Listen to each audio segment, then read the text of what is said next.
We not. We're back. We're back. Oh shit! Holy crap! That's why there was no 3, 2, 1 because it wasn't Because it actually recording. didn't start. Oh, Dad, with the technical fail. Oh my gosh. Awesome. So we've been like going for at least like 40 something minutes. Okay. Okay, let's go. Oh my gosh. Oh my gosh. Well, that was all let's do my book. So we're back and Dad failed. So let's just break this down. Yeah. So we're Okay. back.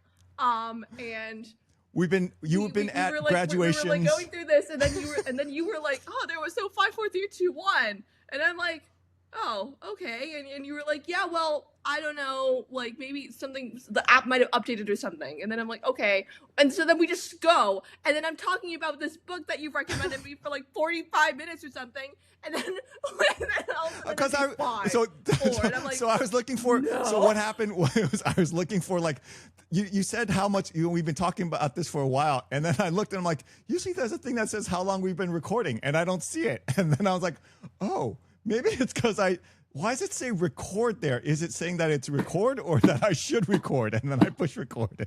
It's like, oh, terrible. Oh my gosh, that was terrible. Well, at least we got awesome. Okay, so.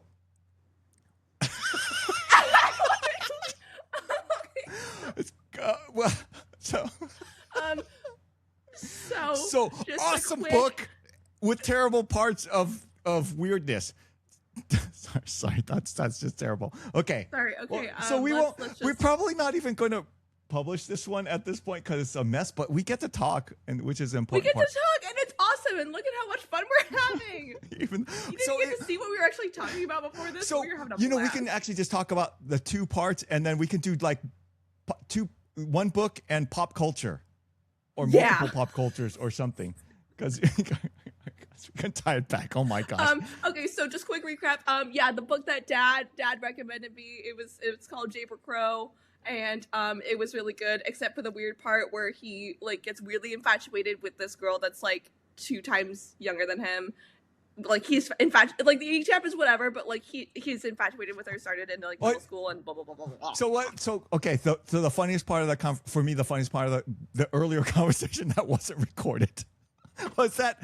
Okay, so this girl was probably like in middle school when he noticed her, and he was a full blown adult, which was the weird part, right? Because it's like.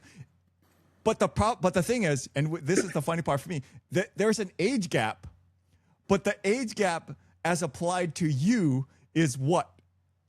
It's fine because we met because okay, John and I for full context, we have like a 9.5-year age gap, okay? Yeah. Which like, obviously if I was like 16, no, that's scary, right? Okay. But like that's why we met when I was 21 and he was older. Yeah, talk about your proms though. That was the funny part. Oh, yeah. So that's an inside joke because so I'll actually give you the whole story now. Okay. So basically, this might have been like the first or second time I'd ever hung out with John's sisters. Okay. And Kristen, who the oldest, she married Lance when she was like younger than me. I think she was like 20 or something. And they went to high school together, and so she was briefly telling us about like going to prom with Lance or something, and then Becca, and then she says to Becca, who's the youngest sister, she's still older than me, but she's like, oh well, what would have been like if you had taken Ben to prom, and she was like thinking about that, she was like, oh, I don't know, and then I look at me and I go, do not look at me, because if I went to John's prom, I would have been in 4th grade. And if he had gone to mine, everyone would have been like, he's on a list. This is not good.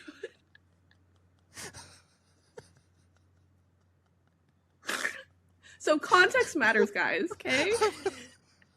Good stories. I'm glad that was worth the snafu, the recording part. That was good. No, that's awesome. Yeah. But going back the book Jayber Crow, it's the reason that I recommended it to you, and the reason that if you're watching this, you should read that book because it talks about how like in the past how small town life. I don't like I don't want to really couch it that way because like we're not going back to that. We just said we're not going back to that, nor would we want to really go back to that because it has its No. failings and stuff like that. And Sure. you don't want to recreate it. Go ahead, sir. Right.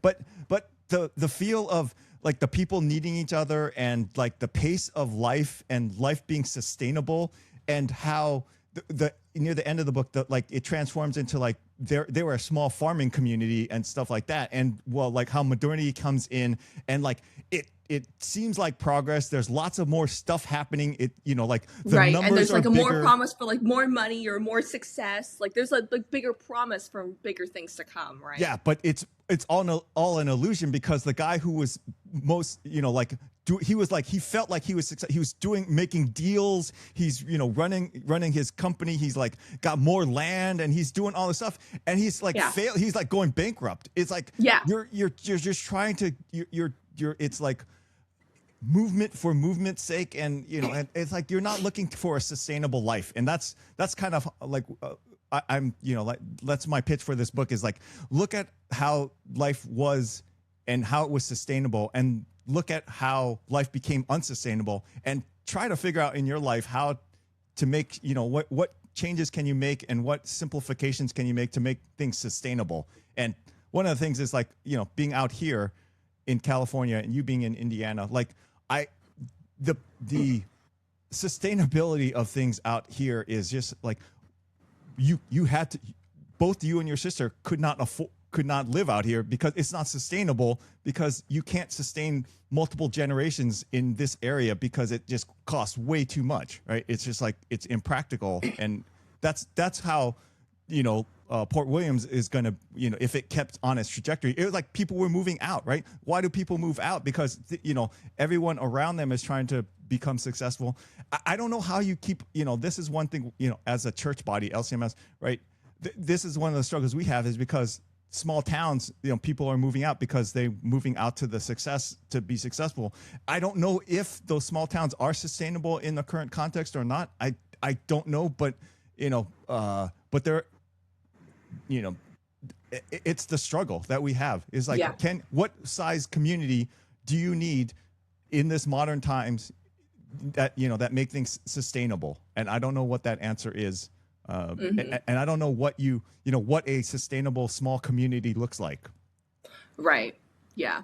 But something like, like for Fort Wayne, it's like 250,000 people or something like that, somewhere in that neighborhood. It's a pretty sizable place. It's a sizable place, but it feels like that's about the size of a sustainable community.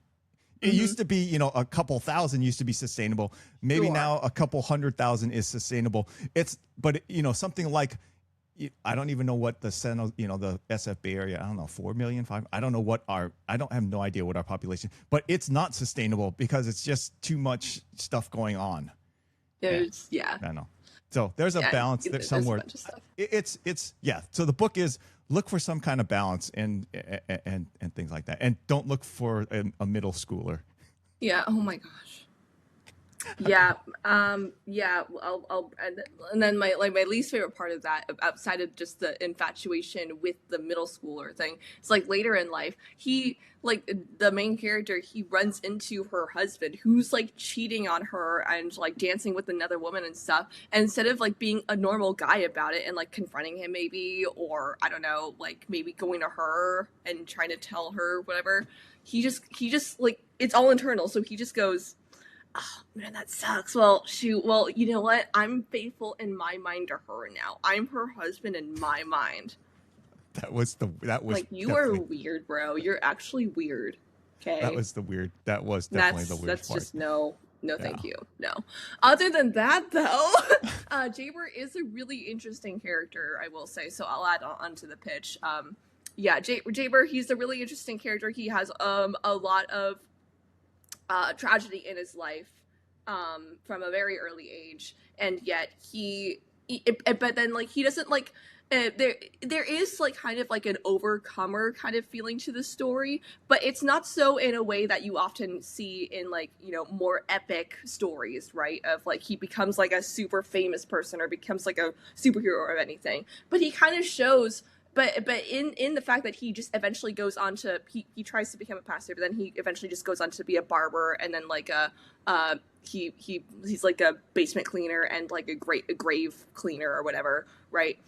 He ends up like, you know, creating a life for himself with seemingly like menial tasks and roles and stuff. However, in that vein, he creates for himself a more sustainable way of living and a more enjoyable way of living for himself because he finds purpose in his role in the community. And I think that that's something that the book really nails on its head, and it's just really well written. And so I think my pitch deck for this is this book will make you think more about the role that you play in this world, and that and this book reminds you that in this modern era, we can't afford to be too individualistic about the way that we approach life because we need to be thinking about each other and thinking about ways that we can take care of each other. So, oh, good one, very nice. All right. That's what I got. It was a really good book. I highly recommend. Anyway, so we should talk about your book because we didn't get to that because I was talking about this one for like 45 minutes and then we forgot to record. Hanging in shame, head hung in shame. No, no. This is honestly hilarious because it's never happened. They changed the interface and screwed me up. That whole live stream thing messed me up. No live. So, okay. So my book, the one that you recommended to me was Foe. I don't remember the author's name. Ian something? I think it was Ian Reid. Yeah. Ian Reid. Okay. So this one, do you want to introduce it? Do you want me to start talking about it? No, I want to hear all from you, bro. Okay. So this dude, so it's just, okay. So once again, well, we talked about this too. The Jayber Crow was a fictional autobiography kind of, or, yes. you know, first person, it was a first person narration. And that's not often the style that a book is written in. Yes. And yet Foe is the exact same thing where it's a first person narrative. It's weird but because it's a fake person. Yeah. Yeah, but it's a fake but so it was okay, so one of the, like, stylistically, one of the weird part was he every time he talked, it was not in quotations, but everyone else is, and I was like, this is really weird to me. It's like, it wasn't I said, it was like it was just I said blah blah blah or something. It was like, or he'd just start talking and it's like, this is a really weird stylistic choice. And I'm like, and it just kept coming back to me that this was the stylistic choice, that it was like, even like the first time I noticed it was like, you know, like a couple chapters in, and I still noticed it at the end. I'm like, still like, okay, this is interesting because every time he talks, it's not a quotation. And it's like, so, and then half the time it's inner thoughts. And it's like, this is really weird. I'm not sure how to, it's just so stylistically, I've never seen this before. And well, you know, I typically, like I said, typically read technical books, so I'm never running into this issue. But like, I'm used to like That's Lord awesome. of the Rings, Okay. and you know the Narnia books. They're like, and Tom Clancy. These are like normal narrative books, but this one's like this is really weird. Okay, so anyway, so this guy, the story starts with this. It's at night. He's like, he wakes up to this. They live in this isolated farm community, and it's seemingly set in the future. I think. Isn't it interesting that we both had like farming in our books? It has all this farming, but this one's industrial farming. So it's like it's owned by Outermost or some Outermore or some corporation, and they just go canola. I don't know. I'm not a farmer. I'm guessing it's some kind of grain because all I know is canola oil. So I'm like, I don't know what this is. That works for me. I'm like, I'm not a farmer. It just sounds like they're just like agro farming, so it's just big industrial farming. And so he's just a cog there, and it's like just what there. happened to Port Williams after the modernization. That's Yeah. I can connect that. This is actually Port Williams, or like I don't know. Could you imagine? I was just saying this is it. So he's like, this guy rolls up and he's like, congratulations, you've been selected to go on the installation. And they're like, what the hell? Okay, so he won the lottery. He won. Yeah, you did. I'm like, he won. He gets to go leave for 2 years, and this is some kind of, and then his wife gets left behind, but he's going to this installation. Why? No one tells you why. He's just lucky he is just the fortunate winner of the lottery to be able to do this thing. Like, okay.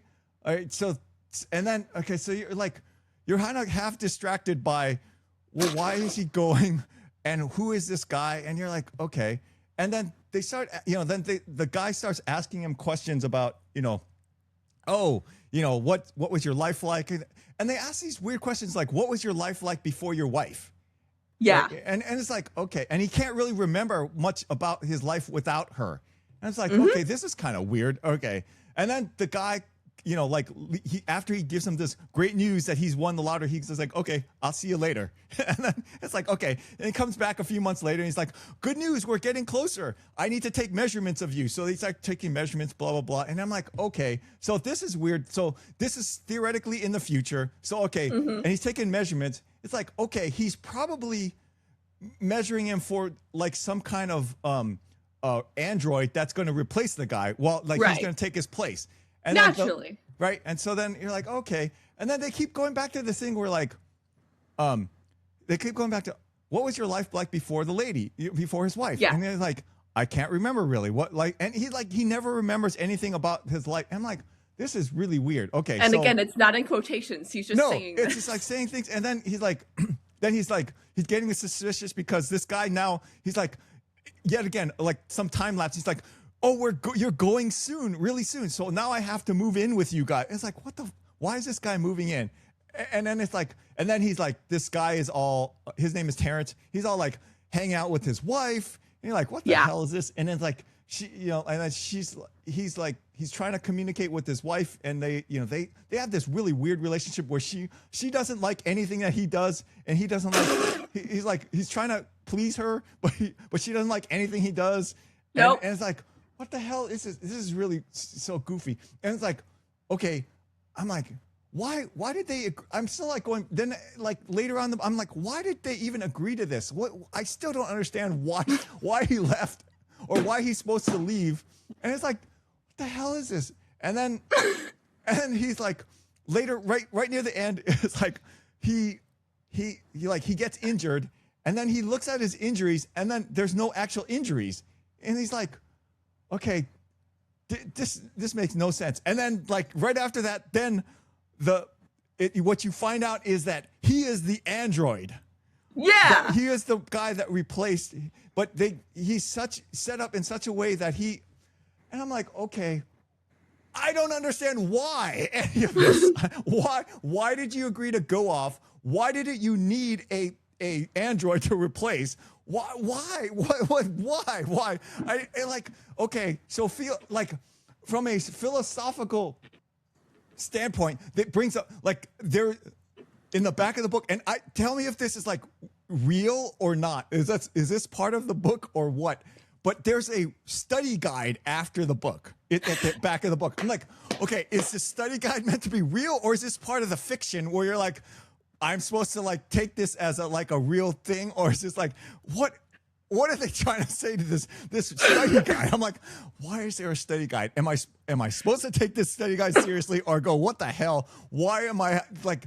Are you so self-absorbed that you think this book should have a study guide? Now, like, sorry, I'm like, the study guide is now even more when you talk about this pissing me off. I'm sorry. It's like, you're so self-absorbed that this is such a great concept that like I should study it when none of it made any sense. It's like, no, I would not randomly go, oh, I won the lottery and leave. It doesn't even matter whether it was the android or the original human. Why would I go? Why would I leave? Why did you have to take this married person? I'm sure there's single people that are just as qualified that you could have taken. Why are you going and agreeing to this? And you don't have to agree to anything. It's like, just because someone tells you to do something does not mean you must do. I'm like, what? Sorry. Okay. So everyone's cracking up, like, but I'm sure on the waveform on this thing, it's all yellow at the top. It's all peaked and like just dad being ranting because it's like, what in the it was like it makes you, could make you think, but not as much as the author thinks of himself. That's what. Go ahead. Sorry. Bring me down. I'm literally crying. Oh my gosh. Bring me down. Oh wow. I don't really know how. Yeah. Well, so here's the thing, Dad. I didn't recommend this book to you because I enjoyed it, right?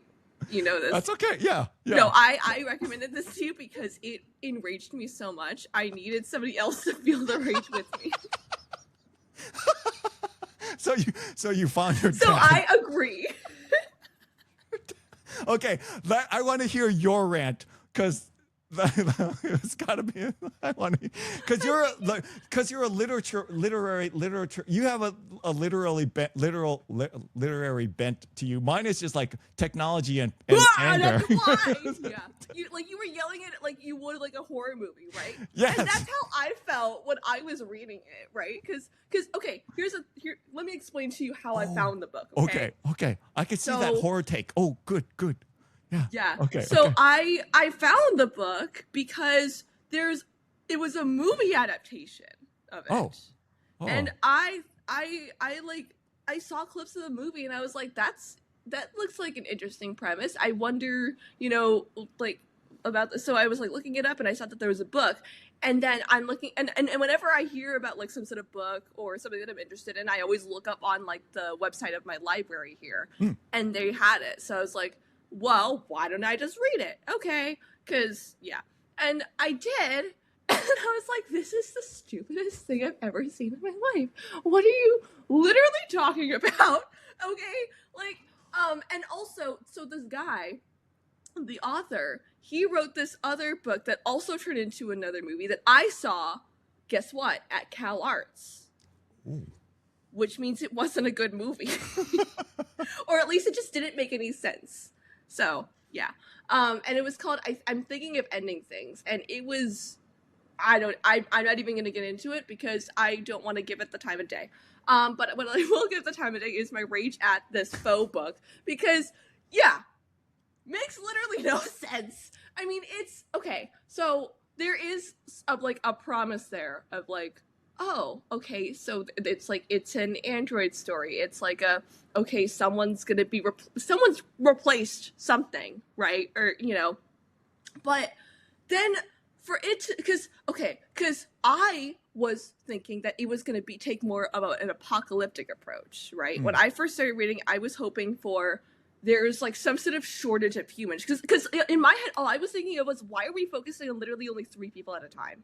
Why are there only 3 people in this world ever? Okay, there needs to be more worldly context here. So when I saw that there were only like very small amount of people, I'm like, okay, so maybe this is because there aren't a lot of people. Maybe there was some sort of like crazy nuclear event, or I don't know, some sort of like outbreak of some sort of crazy virus that killed all the people and stuff. So then they're like making android versions of people.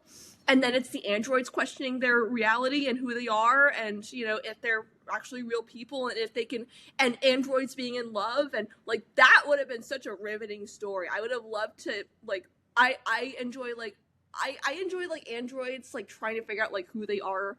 Like when they realize that they're not human, right? An android pretending to be inhuman, but not realizing that they're pretending to be a human, right? Like I liked that, but it was like he made it so obvious, yeah. Like you said, with like the non quotations around the way that he spoke, and then like the lack of his memory, all these things. It's like obviously this guy's a robot, okay? But but he didn't know he was a robot.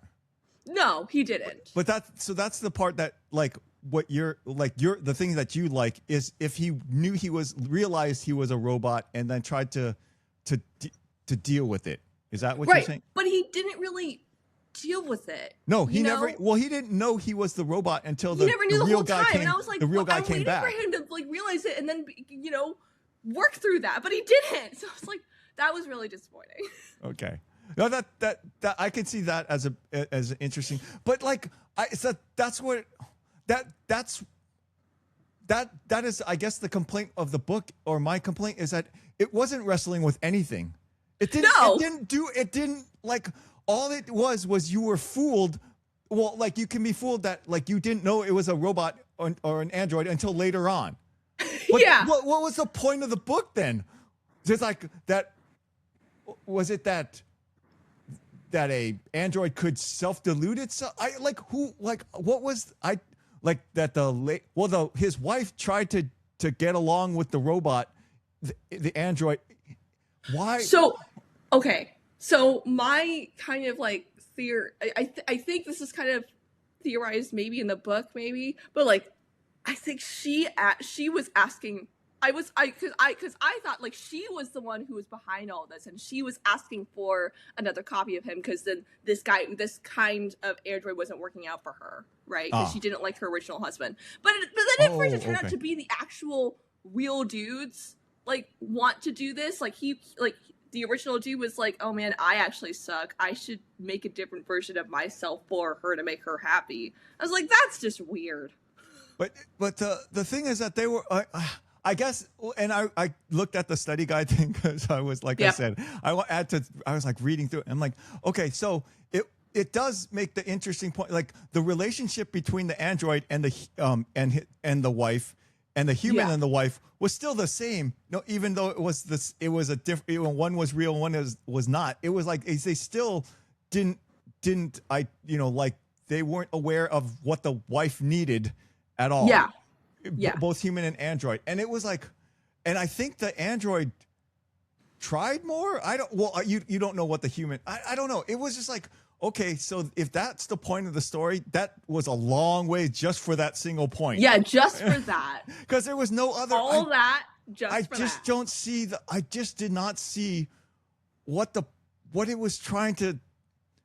Yeah, no. There weren't like I said, that's why the study guide makes me laugh, is because there's not that much to study. You didn't give enough. You did not give enough for there to be like, you have to, like, in theory, the book starts to raise all these different things if you do it yourself, but the book itself raises none of those questions. No, it doesn't. But then the book forces you to bring some of that up at the end, and that's the funny part. It's like, oh, I really wasn't having to work that hard. Now you want me to work? Yeah. For you? Yeah. Yes.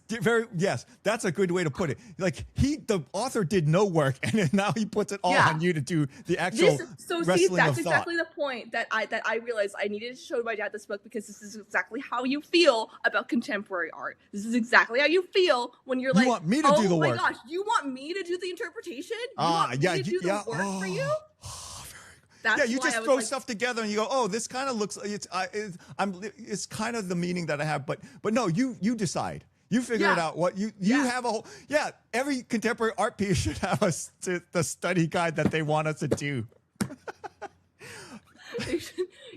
Underneath the description, it's just okay, so I'm explaining to you everything that this means. Study guide. Every museum I go into, I don't want a map of it. I want a study guide. So that study guide. I was like, I need to show this to my dad because I need to see him rage about this, and I got exactly what I wanted. That was awesome. Thank you so much.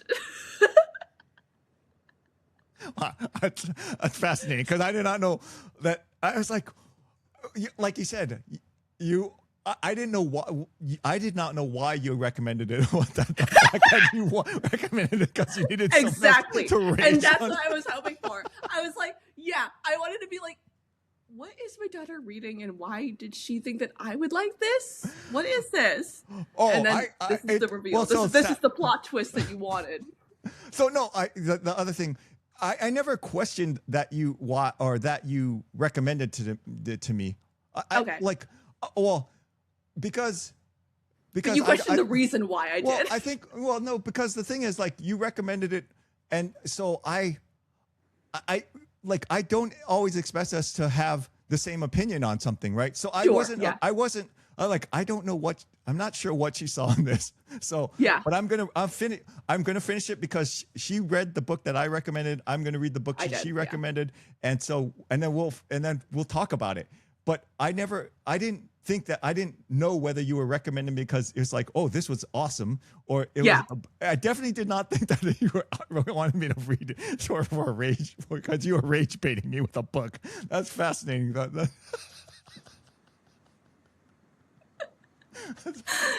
I was just curious if it would like elicit like the same kind of rage that you feel like when you look at a piece like, you know, red, blue, green, yellow, whatever that we saw at except for the train one, which was my favorite thing the ever. The train was awesome. The train was like my favorite thing. Oh my gosh, the cornfield from a train, my favorite contemporary piece ever, because it made sense. It was like, okay, just streaks of orange or yellow, orange, green, brown. No, it was yellow, and then it was light green, and then it was dark green. Okay, there was no brown. Yeah.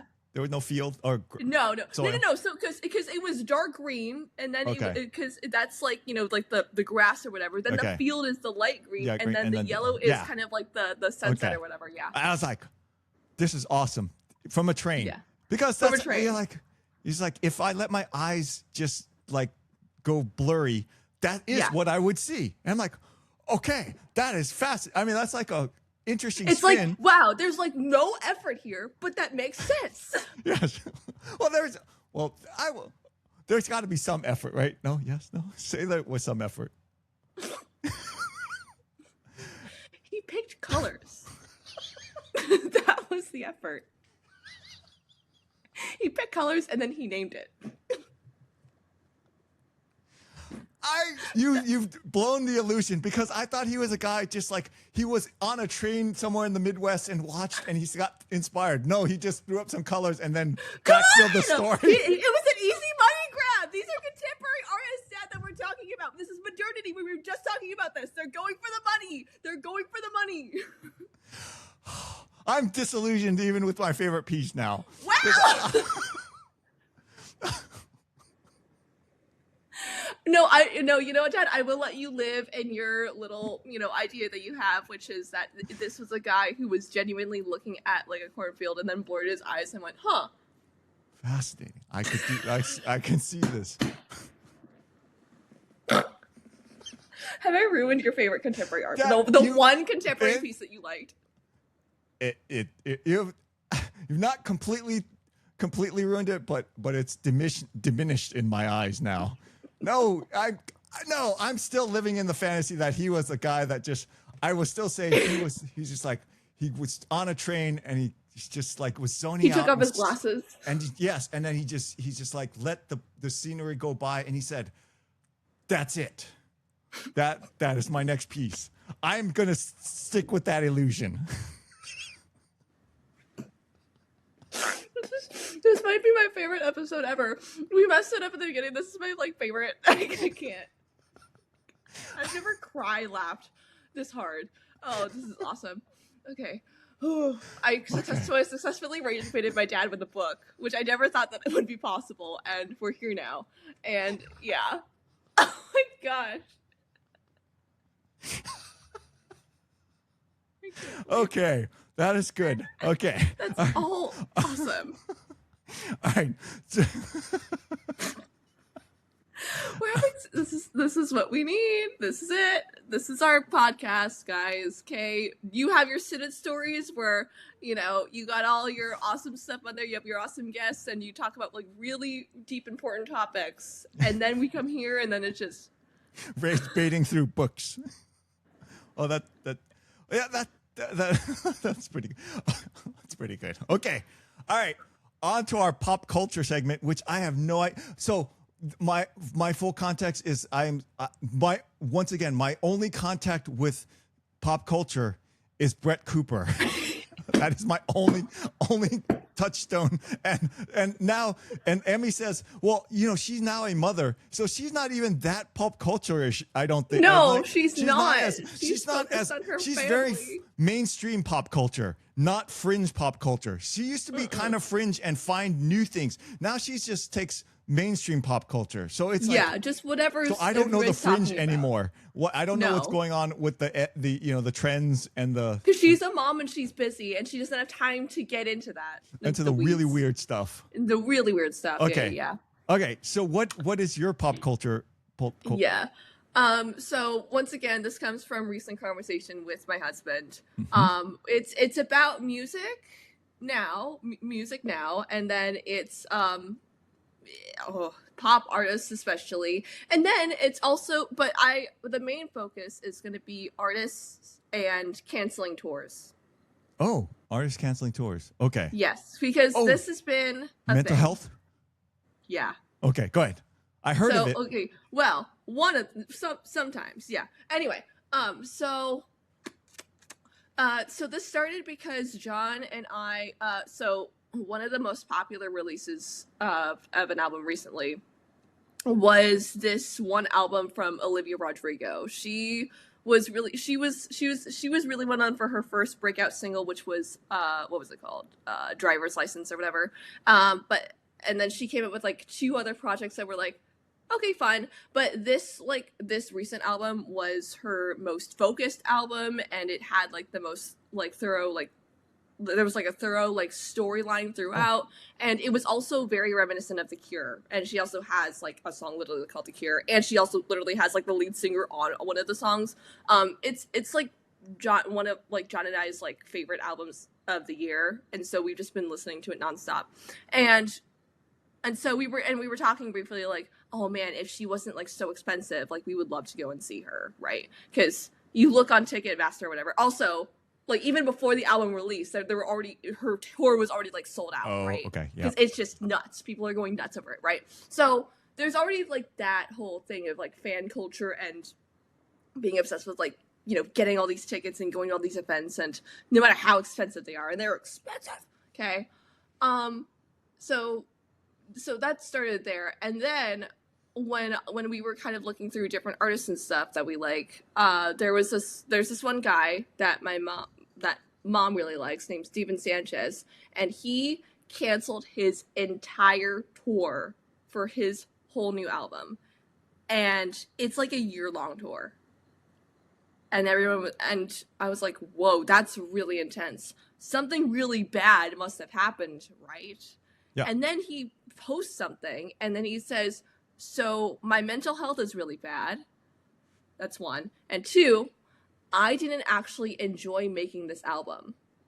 So I'm not going to enjoy performing it for you. And I only want to perform for you when I'm at my best, or I'm at my happiest.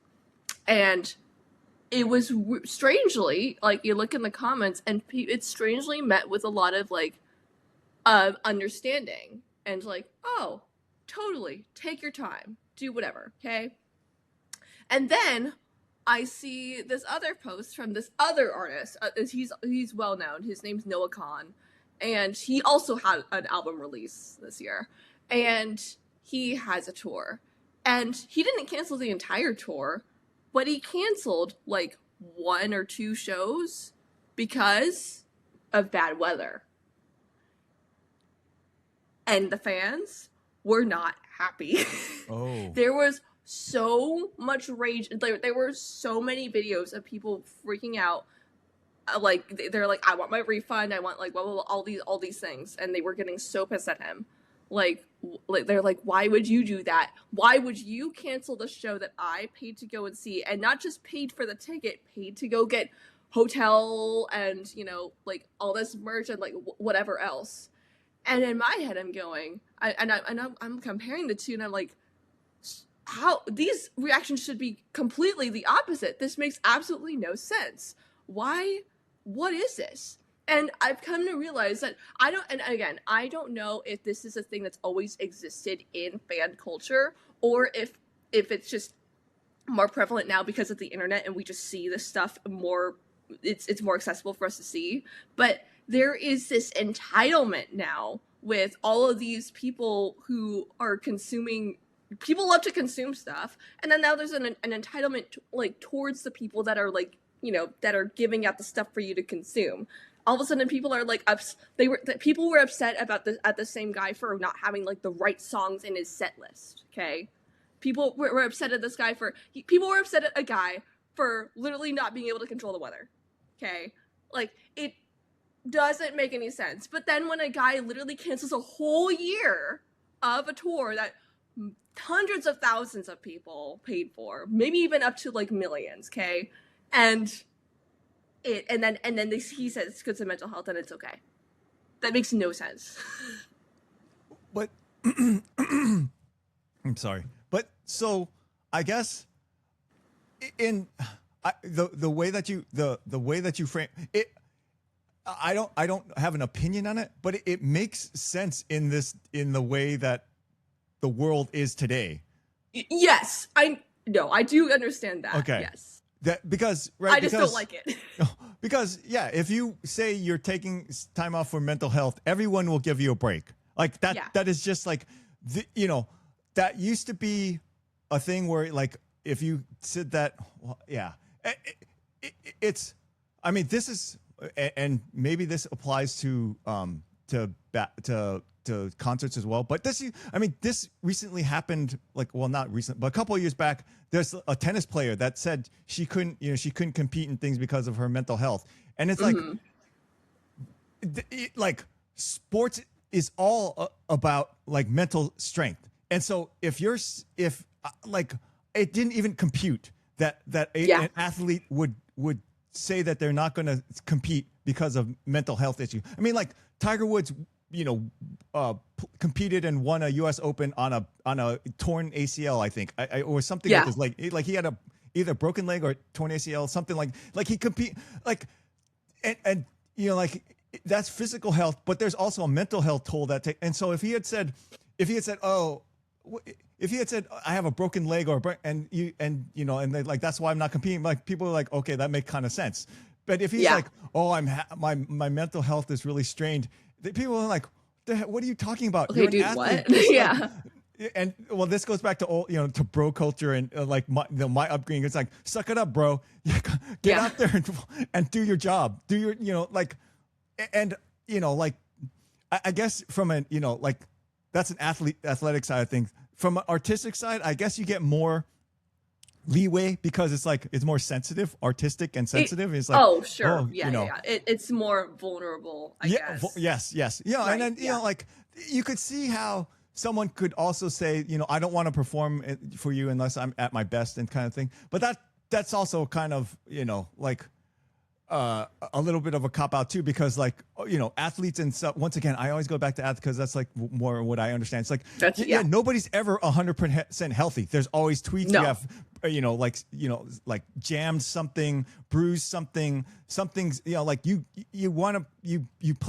the best that you can with where you're at, but you still perform. And so saying you're going to take off a whole year just to get my mental health back in is like, it makes no sense. And I don't know. But like you're saying, or we're both saying, is like modern times, that's completely acceptable. And, to some extent healthier than completely going off the rails and saying, just go do it. Cause I'm sure what, in the old days when they were controlled by their managers and their companies, they would have, those guys had mental breakdowns, and they also did, lots of drugs and things to get through this stuff. Right. It's like they had unhealthy habits to get through it because someone above them was just forcing them, just like, you have to go through it. So it's that's like, true. Yeah. It's so I don't, like, is it better that Steven Sanchez is taking a year off versus going into a drug spiral that ends up in rehab?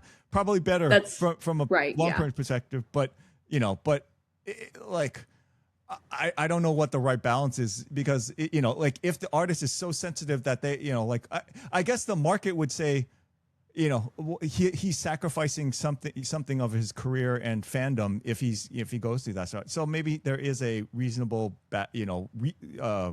line of recourse. I don't know. It is a strange thing. Society in general, where mental health has gotten, it's once again, we can talk about this all the time. It makes sense that we talk about it more, but it's also like now it's a crutch too, and so I don't know where to draw the line for that kind of stuff. Sure. Yeah. No. I was just kind of curious on your take of that, because for me, I don't, like you said, I don't know anything about like that realm of like artistry and like performing, and what kind of toll that might take on you being in like certain industries and all those things. And I think I think something that's like really fishy about the internet for me is again like how accessible everybody is now, and how like more notable it is for people, or noble it is for people to like try to be like more vulnerable to people, and because of that accessibility, like trying to share more. But then like you can't, but then to an extent, I think if you might share too much, and then that can take a toll on you, because then like people like are gonna feel like they know you, and people are gonna feel entitled to like getting to see you or all these other things. It's just weird. Yeah, that's really true. I mean, that's like a lot of people's brand is built on that, right? And so like it is really weird, because to some extent, I mean, if we were trying to be successful at this thing, we would have that kind of attitude, like of being very, like you said, vulnerable and things like that. That like that kind of thing attracts an audience, I guess, right? And that's I don't know. I don't. We also have to be like super botched and hot, so I don't know.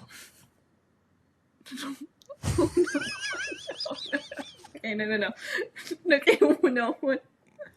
Okay, guys. So what he's trying to do is, that was terrifying.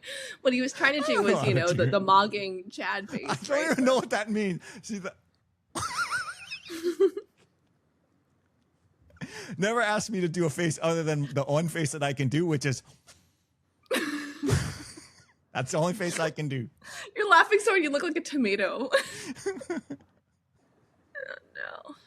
Oh, that's awesome. Oh yeah. So the idea of fame and what people expect because you're famous is definitely changed with the internet. Yes, and it's so how you became famous too, right? Because how you became famous matters to to the expectations. I mean, if you become famous because you're an athlete, right? Just because you're good at dribbling a ball or shooting or whatever, then all that people should. I mean, the realistic expectation is that that's all you have to do. Right. You shouldn't have to expose your family's life or blah blah blah, or or anything about your personal side of things. But if you start bringing them in, that's your own deal, Yeah. But if you became famous because of how you exposed your family life and things like that, then the expectations are going to be different, because the expectations are built that you will share more about your family life, even though that right. So I think that's something that we should be taken into account, and things like that. I have a question about Olivia Rodrigo. So how does she, I don't listen to her music, or I haven't seen. How does she look? Because I've seen all the Ariana Grande, and then what's the Wednesday girl? Jenna Ortega. They look emaciated. They look terrible, and I'm like, so how's Olivia Rodrigo look? Olivia Rodrigo, at least in my memory, like as long as like I have known of her, she's always been a relatively skinny girl, but she doesn't look like that. Yeah. Yeah. Well, Jenna Ortega never looked like anything but I in my head, I can equate the two of them as looking the same, like having the same build. Not now, but like when they were normal, when when I think of Wednesday Addams, because that's how I know of her. Yeah. We Jenna also know Ortega. her from season 2 of You. Yes. Oh, yeah. And then also I think of Olivia Rodrigo from High School Musical, the musical. Yeah. That's yeah. all. That's the only place I've ever seen. But like that, they have the same. They're not. Athletic. They're just like normal little girls or young girls. They're kind of like me. I'm Yeah. skinny. Yeah. Yeah, but they don't like. But they don't. And then even Ariana Grande when she was in what Victorious, right? She's just like, Oh, sure. right. Yeah. That's how I remember these. I only because you Yeah, used but to it's watch now it. on their faces where you can Well, like see. and their arms are terribly look like chicken Vic- wings, like the bones from Mhm. the chicken wing. It looks terrible. And Oh, and then like especially like when they show skin up here, Yeah, you can like yeah. really Ooh, see the it's- bones. yeah. So Olivia Rodrigo doesn't look like that, as far as you know, yet. Nope. Hopefully never. But I hopefully never. Hopefully, nope. I don't understand why did this become a thing there used to be in the 80s. There used to you look very similar. It was called heroin chic. Yeah. Right? That was all those like all those models back then. They had the same terrible look, and I don't Oh gosh, yeah. I don't know why that should never come. It wasn't good then, and it should never come back. Yeah, It's I wasn't gonna bring this whole thing up, especially with Ariana Grande, because that literally makes me cringe, and I literally want to die when we're talking about it. But like, yeah, it's bad. It's just really scary. Yeah, I don't feel. And here's the like I think it's just happening in like a lot of people across the industry. I feel like people really saw it, especially with like the Wicked premiere. Remember that with like Cynthia Erivo and they look Ariana terrible Grande, and they together. looked so creepy together. Yeah. Just everything. It looked like body horror. It looked like a body horror movie. Oh my gosh, it looked like. Oh, I would see. Yeah, I feel like they have to release some sort of like Wicked behind the scenes documentary, and that could be a horror movie of its own. Yeah. Like I don't know what happened on that set, but that was scary.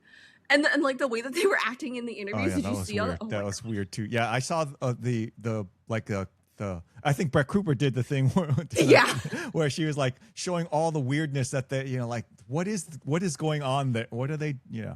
What is happening? Yeah. Yeah. No. Yeah. That was I can't believe that wasn't really that long ago, but it does feel like a really long time ago because on the internet things just come and go so quick. Yeah. People it felt like people were talking about like that Wicked thing for a long time, and then now they don't, and now it feels like it's been forever since then. Yeah, because the movies came out like less than like 2 years ago. Yeah, that lady what's the other lady's name? Cynthia Erivo? Yes, I never remember her name, but yeah, for a while she was there was a lot of talk around because of all the Wicked stuff. She was I had heard of her. Wait, what? The first time were you talking about when she was like upset that some fan like remade the the poster? The poster, yeah. Oh, and she was like, "You're erasing my blackness." Yeah. That was. But awesome. it was the original poster. Yeah. Anyway, yeah, that's crazy. All right, dear. Well, we still made it to like almost an hour. Yeah, 1.5 episodes of we recorded, or not recorded. We did. All right, dear. Well, yes. Thank you so much for talking to me again. Yes, of course. Always happy to talk to you, and thanks for reading the book that I recommended you. And I'm sorry for rage baiting you. It's okay. That was good. No, that was the first experience of rage baiting, and it was good that I didn't know why you That was awesome. recommended it. Yeah. Yeah.